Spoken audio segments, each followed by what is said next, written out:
When I was 6, I lost my dad to a fatal heart attack. Oh He was my. 38, and it happened in the middle of the night. I'm so And sorry. thank you. I 38. when I learned about sleep apnea, the very first course I took, this was about 13, 14 years ago.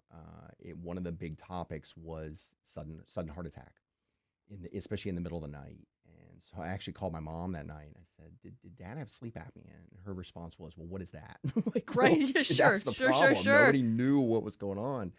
Okay, this is Meredith Michaels with WSRZ, and I have Dr. Cannon from Sleep Better Sarasota in studio with me. He has changed our life as far as sleep in my house because my husband has sleep apnea. So, Dr. C, why do you do what you do? Hi, good morning, Meredith. Thank you so much for having me in the Sure. studio to talk about sleep apnea. I'm so happy to hear that George is doing well. I mean, that puts a smile on my face. It's why I do it. Why is a dentist treating sleep apnea? Sleep apnea is all about your tongue. Sleep apnea and snoring are all about your tongue, and your tongue falls back in your airway when you go into deep sleep.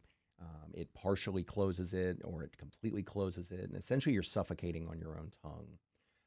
Dentists are very well versed in anatomy of the head and neck. We fight your tongue on a daily basis. We're trying to work Sure. on that lower right molar, and we're trying to hold the tongue out of the way. Yeah. So we're very experienced with dealing with the tongue. The three reasons I do it. Mhm. One would be that people call and they're exhausted. They're falling asleep at the wheel. They need to take a nap every day. They don't have energy at the end of the day to spend time Mm. with their family. Second reason would be my spouse is kicking me in the back, telling me go in the other room. Sleep divorce. Sleep divorce has become a real thing, and you have a loving couple that does great, but they just can't sleep in the same bed, and eventually that can create some separation in Mhm. couples and affect marriages. But if people can't sleep in separate beds and they have to sleep in the same bed, it can create a lot of marital strife. As you Yes. know, almost anger, like you're keeping me awake. I love you, but I hate you right now because you're Right. keeping me awake. And again, I hear this from people all the time. The nicest person can be ugly when they're tired. Yeah, Okay. exactly. Absolutely. Exactly. And what's the third The one? third reason would be health problems. And to be honest, it rarely is the reason that someone will call. It's more because they're tired or their spouse is Hmm. making them coming in. But the real reason I do this is all the health problems. Number one organ that's affected would be the brain. Our brain's not Mm. getting enough oxygen. We're going to struggle mentally during the day. It can lead to Alzheimer's and Parkinson's, some cognitive decline. I mean, Mhm. all that is on the table with sleep apnea. Did you hear that, snorers? This is serious stuff here. Cognitive. Yeah. The second organ that's affected would be the heart. And when your blood oxygen level drops because you're suffocating, your heart rate increases, your blood pressure increases, your body will go into a fight or flight mode and hit you with a little surge of adrenaline. All that puts an incredible strain on the heart. Mm. When I was 6, I lost my dad to a fatal heart attack. Oh He was my. 38, and it happened in the middle of the night. I'm so And sorry. thank you. I 38. when I learned about sleep apnea, the very first course I took, this was about 13, 14 years ago. One of the big topics was sudden heart attack, especially in the middle of the night. And so I actually called my mom that night and I said, "Did Dad have sleep apnea?" And her response was, "Well, what is that?" Like, well, Right. Yeah, sure. that's the Sure, sure, problem. sure. Nobody knew what was going on. And when I explained it to her, she was almost in tears because she's like, "Yeah, your dad had sleep apnea. Do you think that is what contributed?" And I said, I just have this feeling. It's Mhm. like my reason for doing this is that is what happened to him, and I'm trying to prevent that from happening to other people. I don't want a 6-year-old to lose his dad, at the age of 40 because he's suffocating all night. So That is an awesome personal mission. So you left dentistry full time and you are full time on Sleep Better Sarasota helping fight sleep apnea. exactly, yes, What that is amazing. What I also love is you hear so many people, I hate my CPAP. I can't do my CPAP. My husband won't sleep with it. My husband rolls like an alligator, right, mostly probably because he was suffocating right, before your dental device. exactly. But CPAP was not an option for him. Hmm. And that is why when I heard about your dental device as an option for sleep apnea, we were like, absolutely, let's try it. And I just think it's such an amazing alternative for you, for people with sleep apnea. It's Hmm. incredible. Right. A lot of patients that I see, I'd say 3 out of 4, maybe even 4 out of 5 patients that I make a dental device for have tried CPAP. I never have anything bad to say about it. It Sure. is very effective. It is life saving, but so many people just cannot tolerate it. Whether Mhm. it's having to cinch the mask very tight to the face because you're trying to blow air up the nose and the Right. mouth to inflate the airway with air pressure.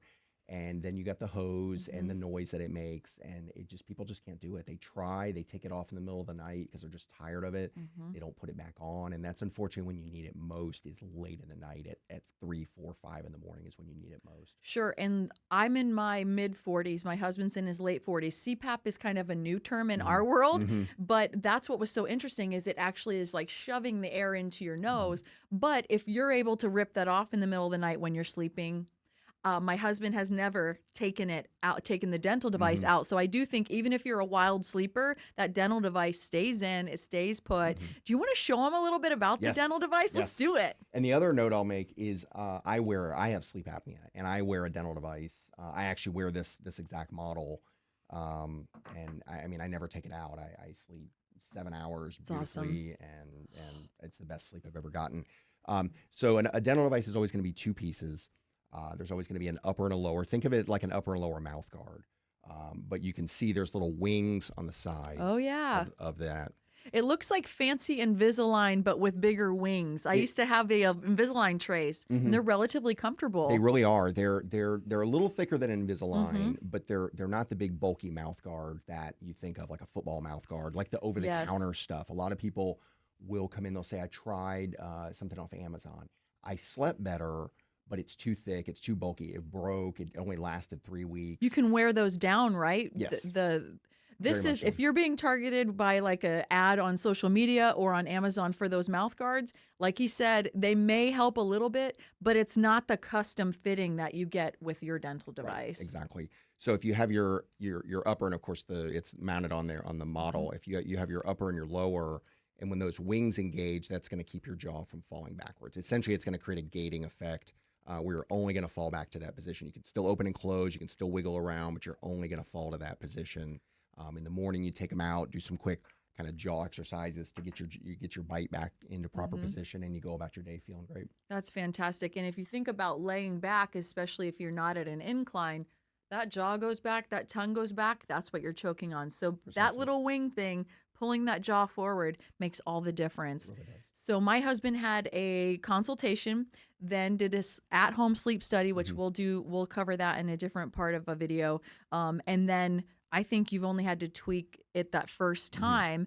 And so really, I'm talking 3, maybe 4 visits. Once I know George is sleeping better, which it sounds like he definitely is, what we then do is a follow-up home sleep study to compare before and after to make sure that it's working properly. If it's not, we want to try to advance a little bit further to try to get the airway open.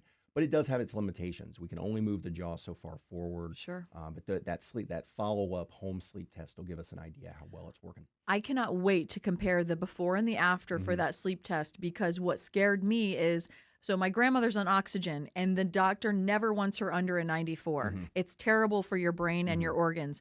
George had 2 times during the night, and that's only 1 night of sleep study, 2 nights of data, where his oxygen was in the 70s, which is very scary. If you don't understand oxygen levels, that is not good, and that is what could be happening to you or your loved one if they have sleep apnea that's not being treated. So it's huge. If you have a stay in the hospital, if your oxygen gets to 90, you're getting a visit from the crash cart people. Right. And yet people are sleeping with their oxygen in the 70s. I saw one the other day, 63%.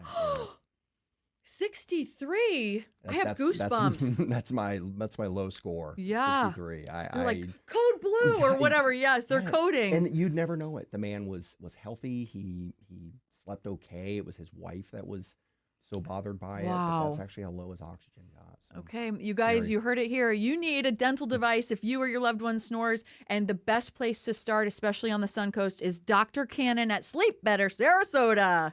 We'll put the little website right here. Okay.